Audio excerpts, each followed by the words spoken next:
Phone ઊંચો રાખવો પડશે. 12 જ્યોતિર્લિંગની યાત્રાએ અમે 4 મિત્રો 3 તારીખે નીકળેલ હતા. સૌ પ્રથમ અમે ઉજ્જૈન મહાકાલેશ્વરના દર્શન કર્યા. ત્યારબાદ અમે દાદા ઓમકારેશ્વરના નર્મદા તટે દર્શન કર્યા.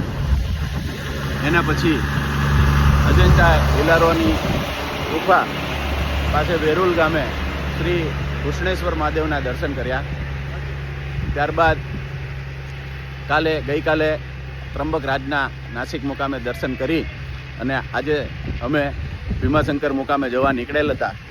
અને ભગવાન મહાદેવની અસીમ કૃપાથી અમે ભીમાશંકર પહોંચીને ભીમાશંકર મહાદેવના દર્શન કરેલા છે અને ખૂબ જ ધન્યતા અનુભવી છે. આ સાથે ભીમાશંકર મહાદેવના પટાંગણમાં જે વાતાવરણનો અદ્ભુત લાહવો છે, જે જીવનમાં એકવાર લેવા જેવો છે.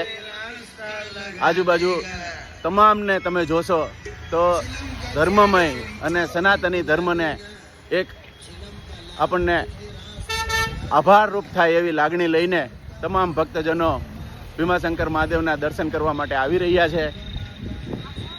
અને અમે હાલમાં દર્શન કરીને પગપાળા જ ચાલતા અમારા પાર્કિંગના મુકામે જ્યાં અમે ગાડી પાર્ક કરી છે ત્યાં જઈ રહ્યા છીએ.